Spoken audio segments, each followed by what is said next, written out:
Good morning, or rather, good afternoon, everybody, depending on where you're joining us today to this webinar sponsored by Research on Interdisciplinary Global Studies and the Feliciano School of Business here at wonderful Montclair State University.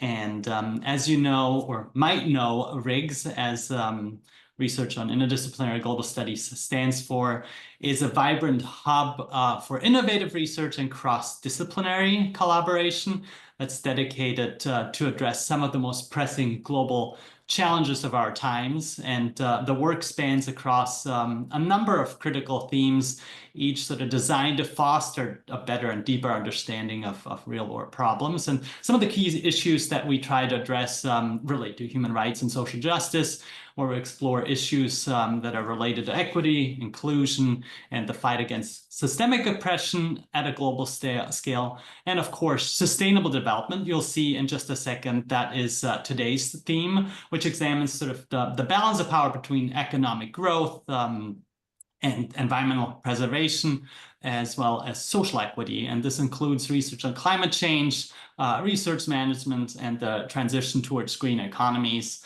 And we also have a theme on sort of migration and global displacement, where we try to address complexities surrounding refugee issues or the crisis here, forced migration, and of course, sociopolitical factors driving these displacements across different regions. Third, we have digital technologies and transformations. Parts of this will be along these lines of this series that we have launched this fall, and that will go also into the spring, where we critically assess the impact of AI, digital tools and technology and governance in terms also of diplomacy and social movements. So we'll have another series that will be launched with a colleague of ours that tackles more the IR, international relations edge of it. Last but not least, sort of peace building and conflict resolution, where we engage with efforts to mediate conflict, foster reconciliation, and also promote peaceful and sort of post-conflict societal coexistence. And with these themes, we really try to push boundaries of traditional academic thinking and discourse, promoting collaborations between scholars, but also practitioners and activists. And we certainly believe that by connecting these different disciplines and viewpoints, we can better view and better understanding, but also can better address some of the global challenges we face today, and then provide meaningful and actionable insights here. And thanks for joining us today. Today's talk will be led by our esteemed guest, Daniela Jimenez.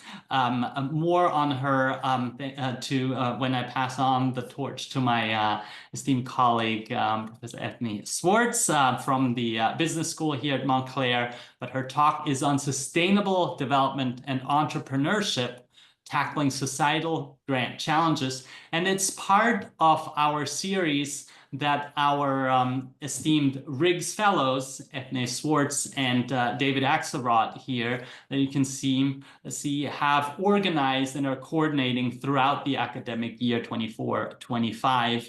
And so it's entitled Justice, Entrepreneurship, Markets, Justice Experiences, and AI, so artificial intelligence. And it aims really at interdisciplinary collaboration between faculty, students, and focuses on the intersection of justice, entrepreneurship, and artificial intelligence.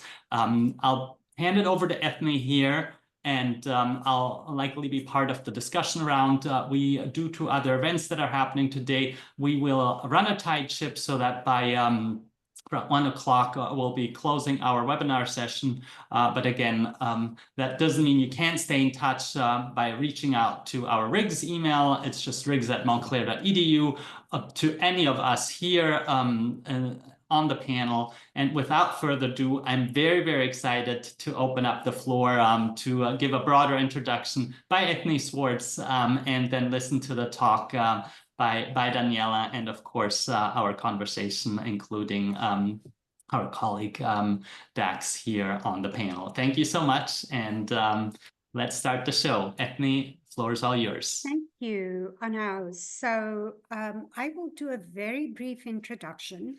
Daniela and I have known one another for a few years. We are both very active in the Academy of Management, and that's where we first met, bound by this mutual dedication to women's entrepreneurship, and linked to that sustainability.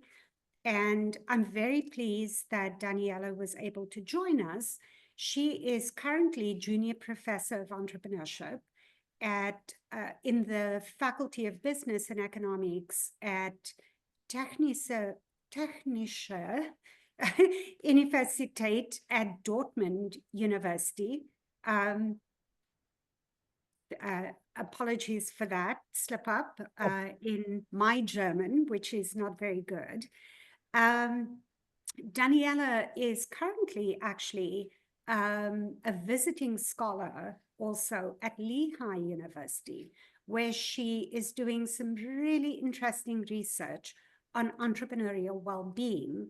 And the work that she's doing at Lehigh is in conjunction with the NASDAQ Entrepreneurial Center, where there is a concern around raising the issue of well-being because of observations that actually there is quite a lot of stress among this community. And in particular, my understanding is that the NASDAQ Center is very concerned to make sure that particularly communities where, or entrepreneurship from communities of color and people who've not necessarily always been included in entrepreneurial development should participate and be aware of that particular issue. Daniela has won numerous awards, and her focus on sustainability is a really interesting one to focus on for us as we discuss the impact of AI, of course, as part of our series. And so the idea here is that Daniela will present. She has a book out, which I'm sure she'll speak about. And we will consider some of the important questions that technological change broadly, but AI in particular, raise for us at this particular moment in time, given some of the gains with regard to entrepreneurship and sustainability that we've seen over the years as we've all tried to tackle inclusion and fairness, equity, through a focus on the Sustainable Development Goals of the UN. And so, Daniela, over to you. Thank you. Thank you all for having me here. Ethne, it's always a pleasure to see you. It's always a pleasure to work with you. So I'm going to share my screen right now. 1 second. I hope that, can you see the screen? Yeah. Great. Thank you for the introduction and for this time. And today I'm going to talk about sustainable development and entrepreneurship, tackling societal challenges. So I'm in TU Dortmund University in Germany. And before I start, I want to show you where we are in case that you don't know exactly where we are located. So here you have a German map. So you can see here where we are. Dortmund is here. Wait. And here is our university. So here you have the picture, and I put this picture also to show you how it looks like and where my office is. I'm on the 8th floor. So there I have a great view of the city. And just to let you know where we are. And of course, if you come and visit, please let me know. We are happy to have you there. And I know already that an owl comes from there, and it makes me really happy to hear this. So, of course.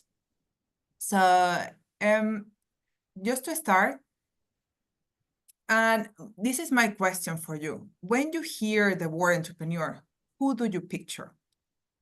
And I want you to take some minutes to think who you picture in this case.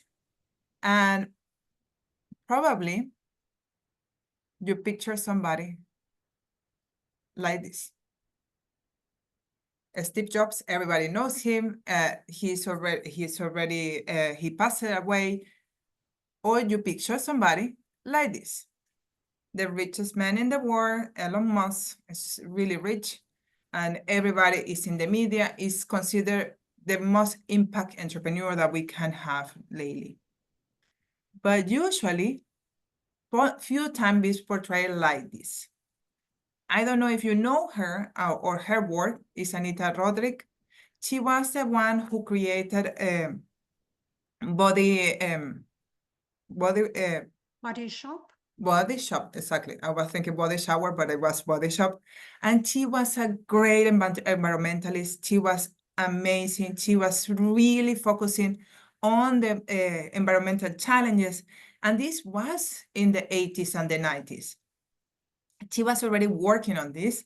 And all of her products from Body Shop were focusing on this, on having organic products in which we could use in our showers and so on. And plus, she was very dedicated to having a strong impact in the society. It was part of her goal and intrinsic goals. And also, like more current ones, I don't know if you are a woman, probably you know this, and if you are in your period. So you have also the Clue, she's Ida Tin. She's coming from Germany, and she's an entrepreneur. She's alive. She has a Clue app, and this is a fintech entrepreneur app. So you can see, you can observe your period. And I put this example because Ethne put their eyes on this and make me aware. If you see here, there is a tendency. So, and I'm not saying because it was just pure coincidence and I was not doing it on purpose, that the two examples that I have are male, the first one, and the two examples are female. It's pure coincidence. To be honest, I was even surprised from my side that I just could find from these ecological and social entrepreneurs could be actually are female. These two women, Anita Roderick and also Tina. So you see that it is kind of usually the usual portray is like this, so very masculine with some tendency and very economic driven. And then the other ones with more ecological, social, trying to tackle societal challenges, to put it broader, because it's all together, right? So, 1 second.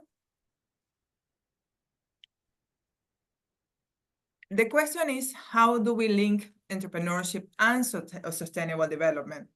Because as we see, the first portray is very economic driven, very masculine. So given that the entrepreneurship definition is how or by whom, with what effects, opportunities to create future goods and services are discovered, evaluated, and exploited, this is the classical definition that we use in entrepreneurship. And if you see, in this excellent definition of entrepreneurship, we are kind of not tackling some points. For example, we are expecting that entrepreneurs are only opportunity-driven, that they are exploited and evaluated only with the purpose of economic purpose.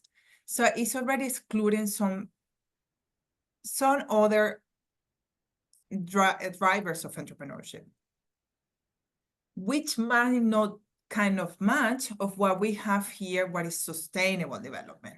Because sustainable development, according to the United Nations, and here we have the main leader of this topic, sustainable development is the development that meets the needs of the present without compromising the ability of future generations to meet their own needs.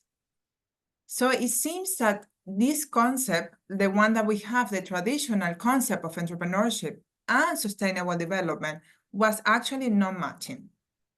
But there is a way that is matching. Because sustainable development, as we know, is actually, if you see the pillar of sustainable development is futurity, so intergenerational equity, social justice, intergenerational equity, so for the future generations, from this generation, so us at this moment with this generation where we are running right now, transfrontier responsibility. Because this is one of the key things. When we think that, oh, yes, there was an issue in Florida or in Thailand, or it seems that for us it's just so far away. Thailand is, I don't know, 10,000 kilometers away. The disaster, the fires are, I don't know, in Australia, I don't know, 20,000 kilometers away. But in reality, nature doesn't know about frontiers. And when we think that it's too far, it's actually probably closer than we are imagining. Procedural equity, so people treated openly and fairly, so like related to all gender, race, religion, etc. Everybody needs to treat openly and fairly. And of course, entering also with the interspecies equity. So the importance of biodiversity.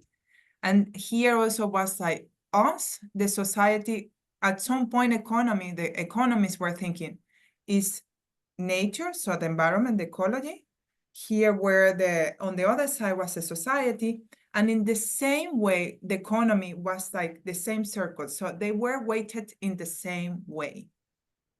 One of the issues is that in reality, we are not able to survive here if we don't have the planet where we are, the environment where we are, the oxygen that we are breathing, together with our animals around. So animal, trees, and so on.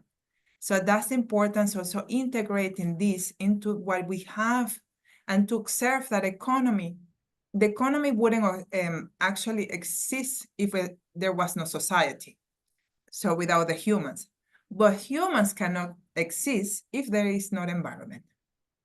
And this is when you see the sustainable development, what are the principles and where it's tended from, and based on the concept that it was from the World Commission. And this was the base of what is sustainable development goals, the ones that we are right now. This one that you might have seen several times, that you have observed, you might be studying or not. If it's the first time that you are seeing this, I really suggest you to check them in detail.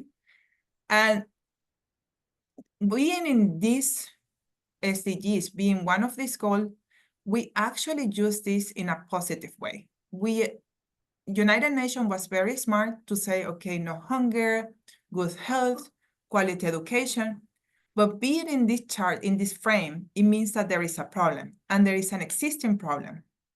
And we're supposed to reach these goals up by 2030, so that all of these goals should be solved by them. I don't know what you think, but I think that there is a lot of work to do. And we have only less than 6 years to reach them.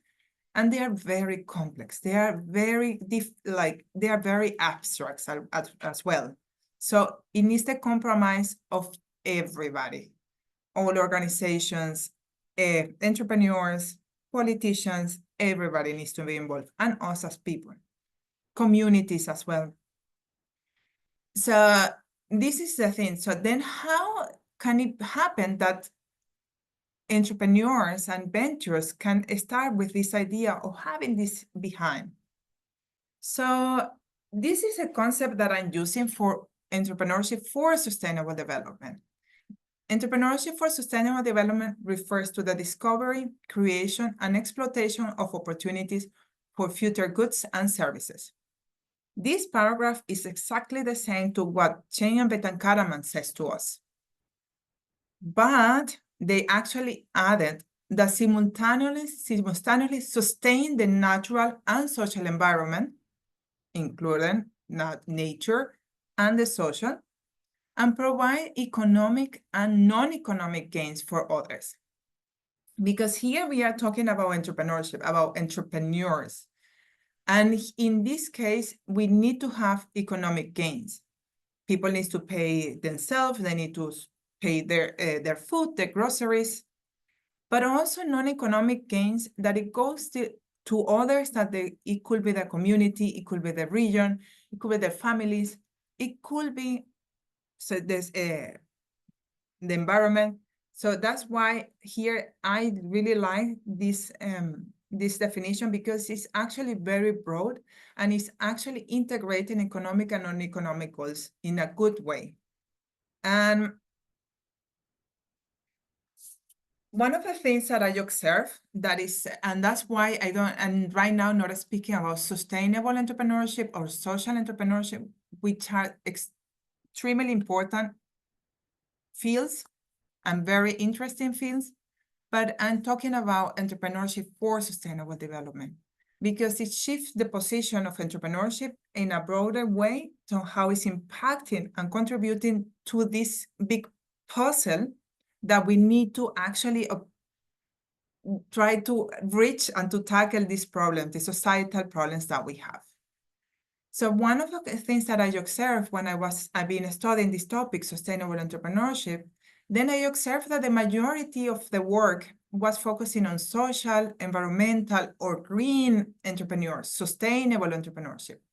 And of course, it comes logical. This is totally natural, because of course, you want to really understand who are these people who are thinking that they can tackle these SDGs or these issues in their communities, in their societies, through entrepreneurship, through having entrepreneurial activities.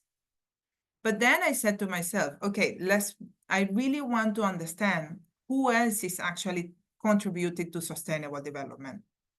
Because it might be, to my eyes, it might be that we are neglecting other forms of entrepreneurship, that they are occurring there, and they are they play a key role to achieve these goals. And so my questions were like, this will be the beginning of my book. So this is how I started writing this book, that what I have in mind.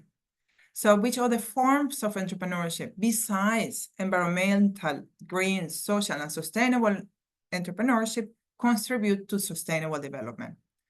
And how sustainable development link with economic and non-economic goals in new ventures? Because sustainable development goals, as you saw them, they are extremely big, and sustainable development without the goals just as such is extremely complex and big. So let's see how it works.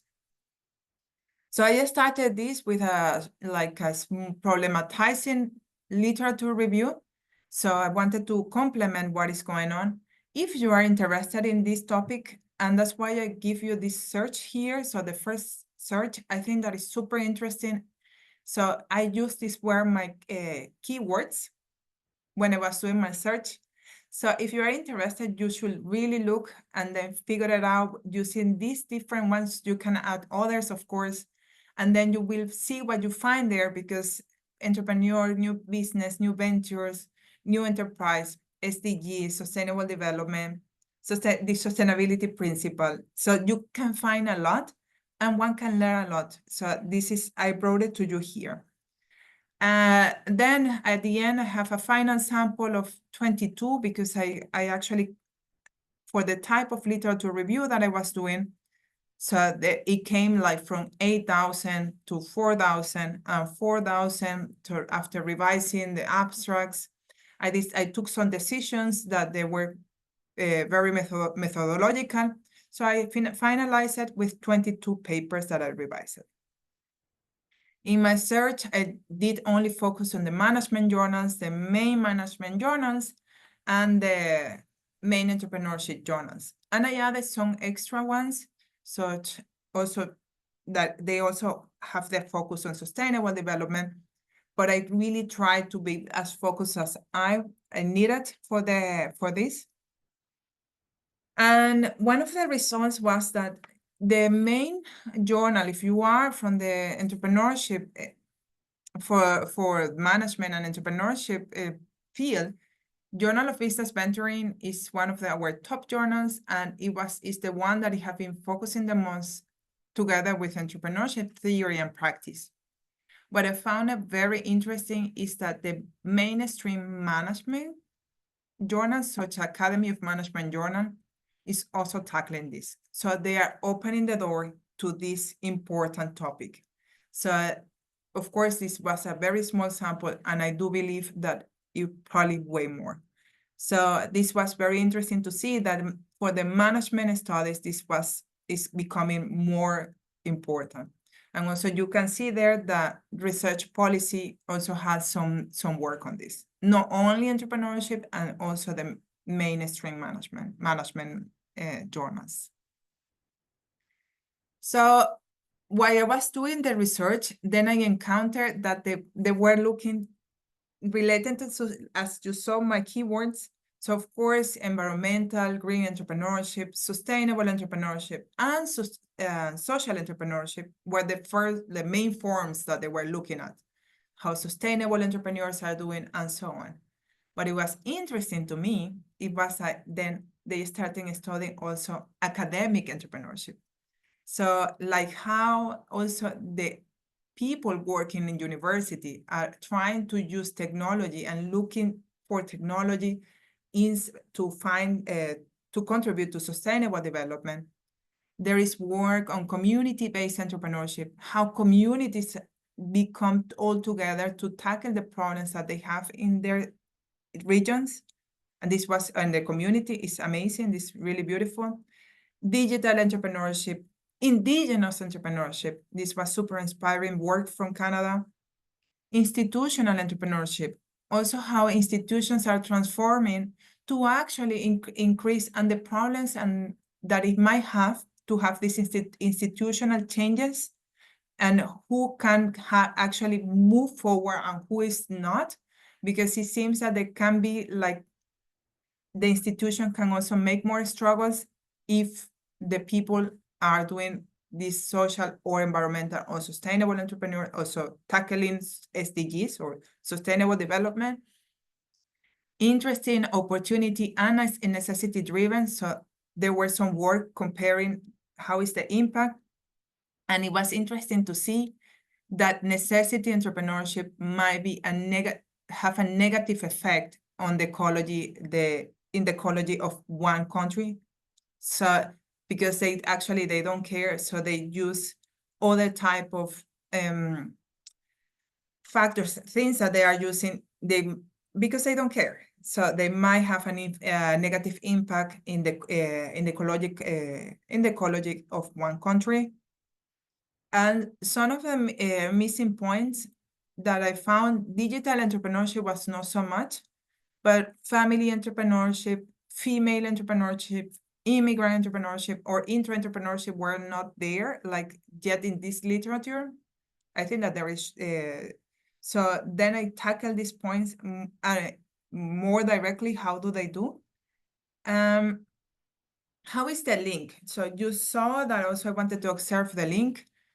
So some of the things that economic and non-economic goals are at the heart of the business of the new venture. And what is influencing them is that sustainable development can influence them. So the environmental degradation, social inequalities, sustainability challenges, entrepreneurship policies, they are influencing the business economic and non-economic goals, but also the meso level, so university values goals, university programs, and entrepreneurial ecosystem plays a role there. The community and the values of the communities are also influencing these goals. And of course, at the individual level, so how people like us, their motivation, their values, altruism, etc., empathy is influencing these economic and non-economic gains. One of the problems that it seems is how to, because entrepreneurs in their businesses, they need to balance both of them, and it seems very complicated for them. And this is one of the struggles. And one of the things that after reading all these papers, I'm reading a lot, then I figured out that the governance of the business, it plays a key role for actually understanding what is the social and the ecological impact of their businesses. So they also need to be very adaptable, very fast, also very resilient, but the adaptability and flexibility seems key. And of course, the capital acquisition. Because sometimes one of the problems is, and I guess that now is less, but having these different goals, it seems from the side of the investors, whoever is in the offering the capital, they might not understand, or of course they are expecting their return very fast or in a different way. And this is actually creating issues for them to actually capture or acquire this capital. So, but if this is if it's working, so then actually there is a link with sustainable development, poverty reduction, economic growth, social justice, and more importantly, I think that also what it was interesting to me to see is that it's too difficult to observe the link between entrepreneurship and sustainable development. So now we are trying to understand more how is the impact to the region, to the regional development. And this is, it seems that one can actually link better. So there is, we see that how it's helping employment, collective well-being, and urban innovation. In between, you see that also digital solutions are playing a role. So what the colleagues here are highly interested, they can strengthen or weakness these relationships, and more needs to be done. The role of the support organizations, such as accelerators and incubators, are key. And obviously, the entrepreneurial knowledge. So that's, and I will say that we are missing also how education is influencing there, like the strengths or weakness of these relationships. So just to conclude, and I don't know how long I've been speaking, but okay, you makes the fine. So Yeah, you've got at least another 10 minutes. oh, okay, so that's great. So one of the things there is a close and complex and interactive relationship between what the business, what they are pursuing, economic and non-economic goals that can foster sustainable development. But it doesn't mean that it's actually easy, and it means that it's very interactive. The other thing is that the role of academic, community, family, institutional, university, opportunity-driven, necessity-driven. I think that we really need more work on necessity-driven entrepreneurship to understand how it's actually, because maybe we see that in the general ecological degradation is negative, but how is it for the social environment? How is for the community? So it can be broader than what we are expecting. So this is one of the things. So it's linking to sustainable development, and so that's one of the links. So all the forms of entrepreneurship.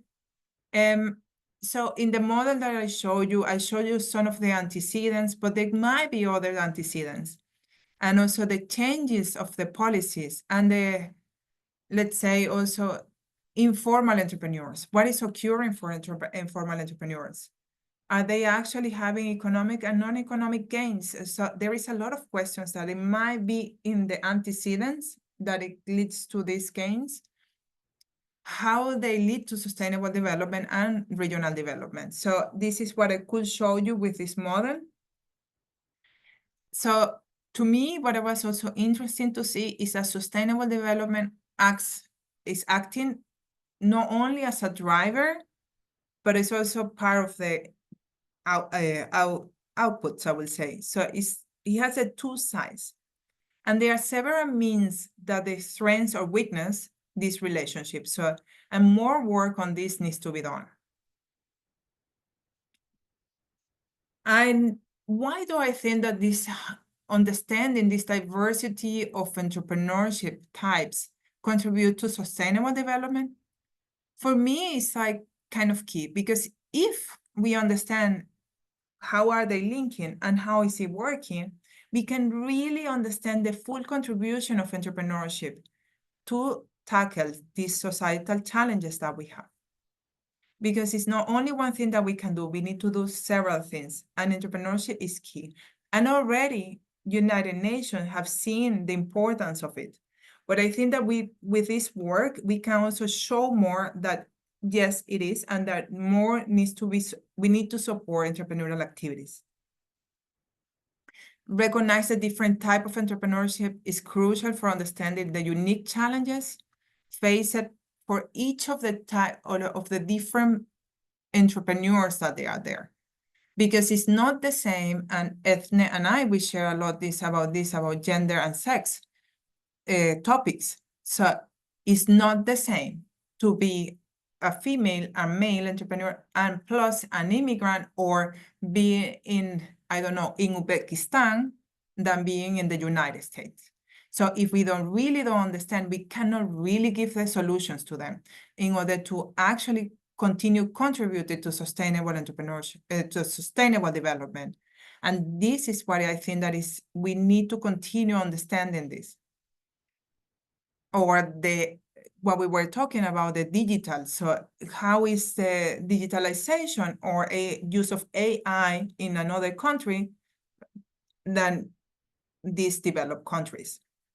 So, okay, acknowledge the variety of entrepreneurship types, increase the understanding of outcomes of entrepreneur, a specific type of businesses, and showing that usually they are beyond economic gains alone. So they also are trying to do other things. And I think that this is very, very key. And I just remember one work of one of my colleagues who did work in Mali. And for them there in Mali is being an entrepreneur. And if you don't have social goals, you cannot consider yourself as an entrepreneur, because it's not in their values. You always need to support others in your community in order to do. And for me, it was super interesting, this finding. Also, I think that also what is the lenders in case of the business angels, banks, and so on, to really understand what is the full contribution of these businesses will allow them to understand how much is the potential success of this business, whatever success is. In their case, usually means financial returns. So they want their money back and more. So understanding this, it will allow them to have a better perspective of these businesses when they are going around trying to acquire capital.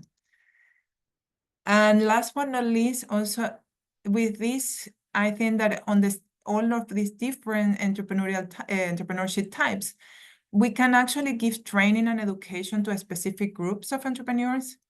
So for example, immigrants entrepreneurs, how can we do it? That they also have this idea on how continue their contribution. So increasing because in this way, so if we tailor the training and education for these groups, different groups, so this actually will influence the long-term sustainability of their business. So having long-term impact, the impact that we want. So just to finalize, entrepreneurs can play a significant role in achieving sustainable development goals through their businesses. And it is crucial to have and continue studying the other forms of entrepreneurship to promote sustainable development. And what is there around that is actually in the environment that it can help them or not in this relationship. I know that it sounds very positive, what I've done. I mean, I think that it's also because of my personality and I have this positive view of everything. But I know that there is, we should do some work of the negative outcomes, the unintended consequences. Because, for example, there is some work that it says that there is nothing else that we can do. We already passed the problems that we have, the ecological problems. We already reached the problems. We cannot change anything in the environment anymore. What is this happening to people? So if I believe in this, if I think, so do I care or I don't care? What do I do as a person? as an entrepreneur, which type of decisions I'm gonna make in the future, that any type of economic decision, that it can actually continue having more negative impact or not in the environment or in the economy or in the society. So I think that is also understanding this unethical, or maybe some morality also can enter there, but of course ethics and morality can change, moral behaviors can change across society, so that will be also interesting to understand. Overall, I think that is important that in order to to tackle these grand societal challenges requires a collective effort of everyone.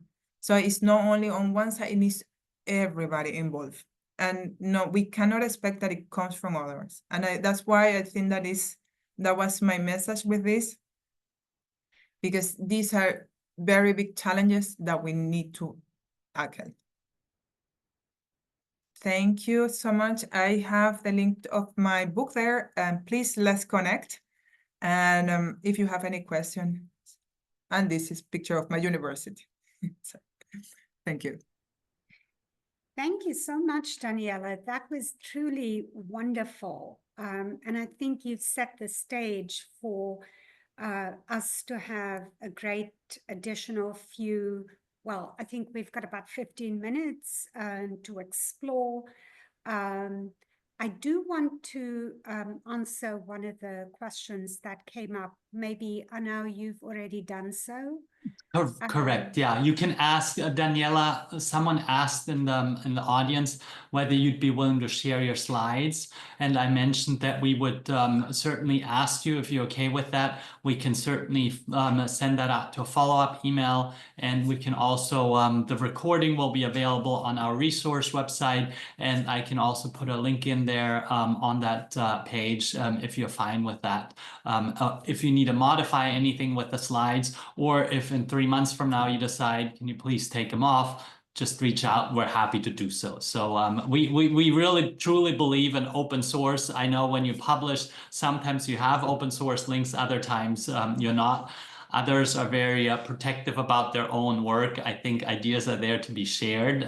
You've put your name on the slides everywhere, so you know wherever your ideas come into play or when you cite people. So I think it's very nicely done. But the question goes to you. If you're okay with that, we would love to share that with our audience and the broader community. Of course, I will be happy to do that, because I think that is, I'm happy to share it. And of course, you can check the book. And I think that is good for you if you want to continue this work. Then you have something worth to base on. Yeah, the next thing I would say, and then I'll pass it back to Dax and Ethne. I also have a question or two, but yes, if you have your book link, if it's in the slides, I'm also happy to feature a picture on our website, so that this was not necessarily a book talk, but it was your research. But of course, we're happy to promote your ideas and the book on there as well, of course. Thank you, Anna. Great. Actually, linked to the issue of research, why don't I kick off and maybe go to David and then go to Anna. I'll start off with asking about how do we change the focus in research? Because we as educators have a responsibility. You know, your last slide, you speak about it's incumbent on all of us to make sure that we take the SDGs very seriously. And I know that some people specifically focus on the SDGs. You and I are entrepreneurship researchers. And so we obviously we practice some of this in the classroom already.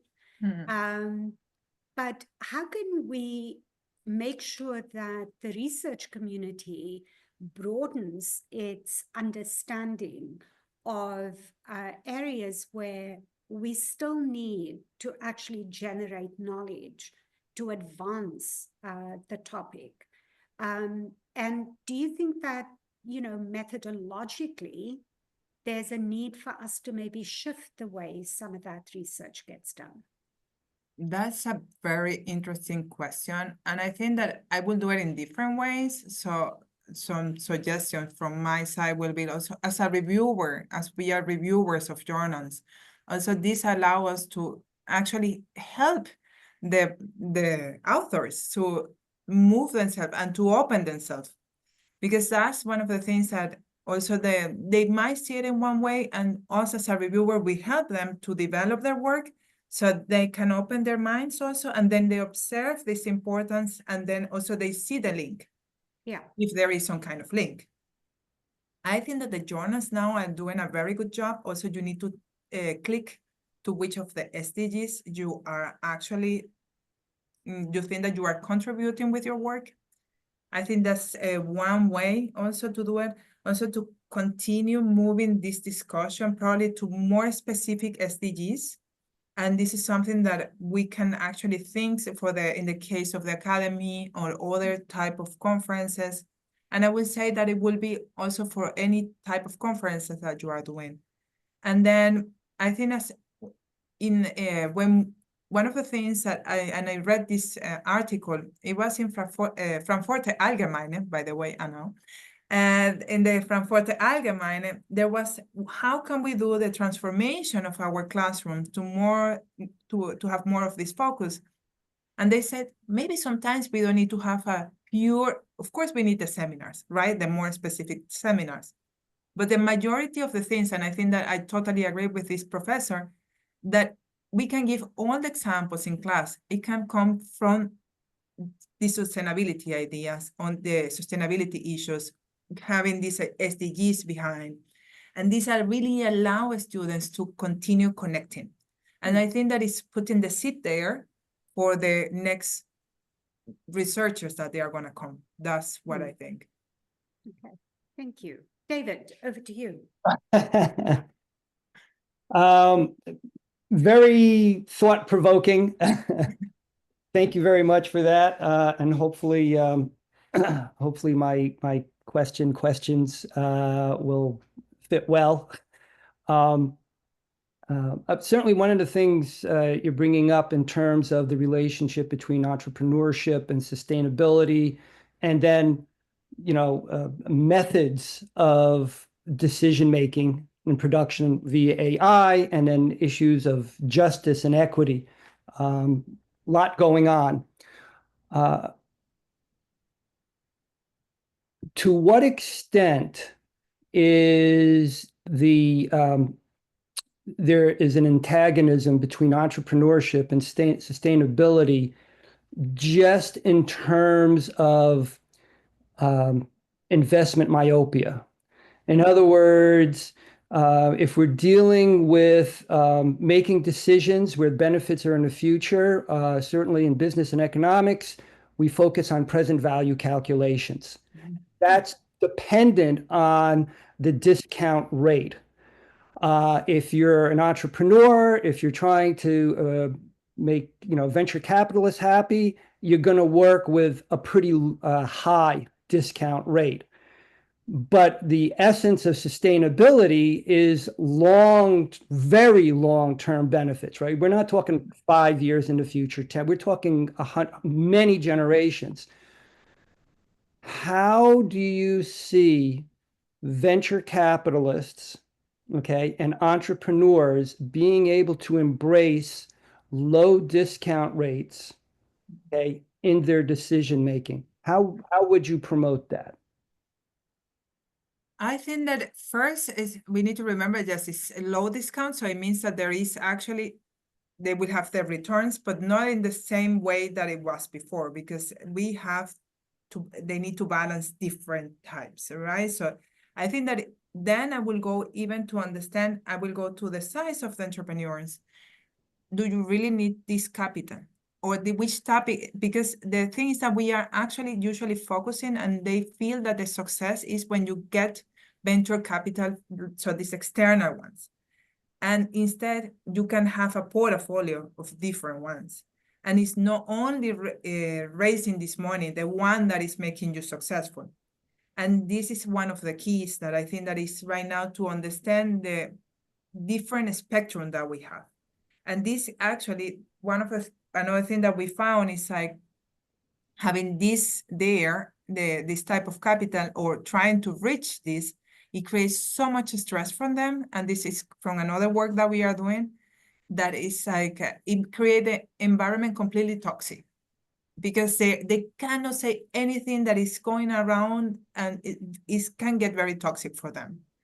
So one of the things that I observe also, and this is some evidence from some companies, that they don't want anymore to go to venture capitals and so on. They went back to the more basics one, so more bootstrapping, or with the profits that they have, they continue running because they don't want to actually jeopardize their goals. But I think that is also the goal of the investor, which type of world do they want? And I think that is also, of course, which one do you want right now, like how to balance this? And I think that this is the difficult part is the investor, because entrepreneurs are taking decisions already. And the investor is a little bit more closed, and it's a closed box, but they are kind of opening. And now, for example, there is some venture capitals, I don't know if here in the US, but in Germany and in Switzerland, they are having these social venture capitals. If you don't have a social or ecological goal, the probability that you get invested by them is really low, because they really want to have something more. And I don't know how it's here, but I know how it's in Europe. So I think that is, we need to really understand more the investor side, because entrepreneurs are taking decisions, and this is what is key here. I don't know if I answered your question.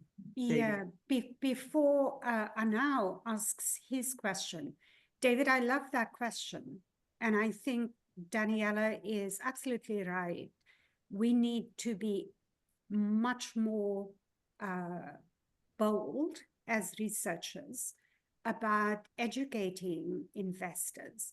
The question you asked, by the way, is one that has come up in a consulting project that my students will be doing in South Africa for, I won't mention the name of the company, but our students in the MBA usually will travel to an international location. And this coming January, we're working with an organization in Cape Town where the focus is on circular economy businesses and educating entrepreneurs in Africa about the circular economy. And they're raising a fund. And my students are actually helping to identify potential investors in that fund. And this particular issue of the discount rate has come up already.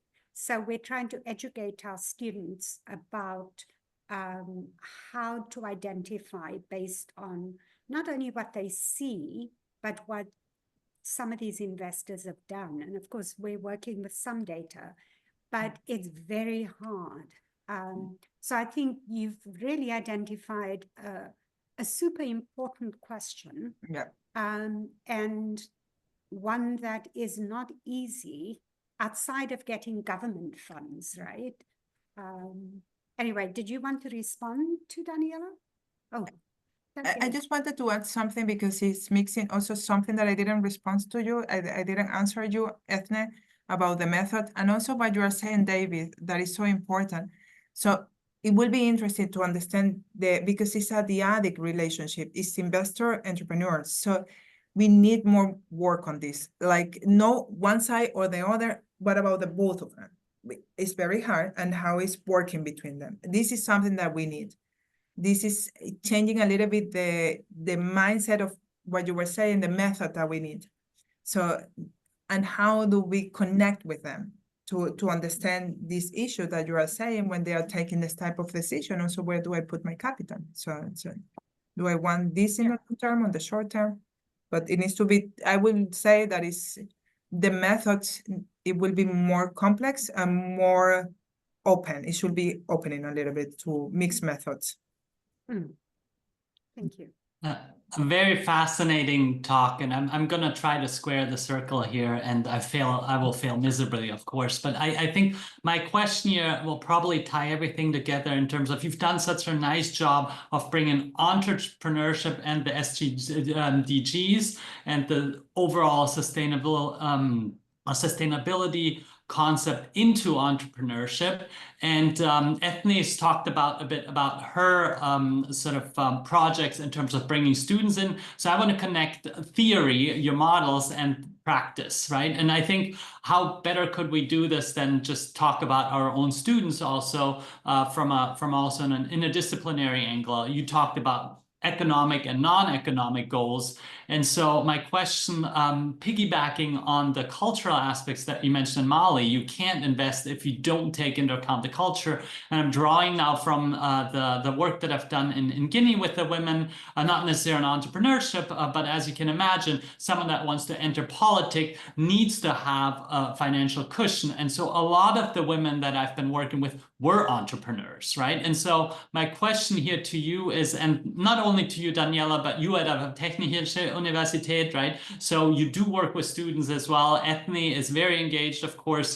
Dax, you're engaged in Project Ours Lab, also with students. So what are some ways that you have in mind that we can also continue our conversations with our audience and with our group here, where we can create incubator labs, for instance, that bring in folks from these emerging economies, because they lack oftentimes the access. They might have ideas, they have the technologies. So do you have examples in emerging economies such as Africa? And so this is first and foremost, of course, to our guest Daniela, but then we have only a handful of minutes left, and then Ethne. So it'll be sort of a 1 minute pitch and 30 seconds, like this is what we ought to do. It's not very easy, but Daniela, bye. Okay, that is the first one, and it was like, oh, I might have not told you, yes, I'm based in Germany, but you have hear my accent, so I'm South American. So I come from Venezuela. I'm originally from Venezuela. So for me, it's also how do we provide the tools? Because to me, they know their problems. We everybody knows our problem better than anybody else. So they know their problems. We know our problems. I know my problems. You know yours. So I think that how do we just need to give some tools also to put up all of these ideas and giving them this like a way also to how to navigate. That's for me, one of the key parts also. And sometimes what I do with them is also, with the students, also giving some issues, and then from them they can think. So I put the issues in the region or the city, and then I help them. I don't know if I answered your question, but I do believe that giving the tools to students and in other regions also to doing the bridge between them, because this also, and then I'm gonna be fast. Also, I think that also when I've been here in the US for the last 3 months, your solutions are totally different to the solutions that we have in Germany. And then it's like, I do believe that like this exchange students is amazing, because they bring new ideas, new solutions. And then from the Germans one, they might bring it here, and then it goes like this, and it's just beautiful. And I think that this is something that is very important for being in the university, doing this bridge. And hopefully we can bridge with your university. I would hope so. Any last comments, David? First of all, thank you for presenting and bringing these issues and being encouraging of interdisciplinary and underscoring the importance of the relationship between the investor and the entrepreneur. Very much supply demand.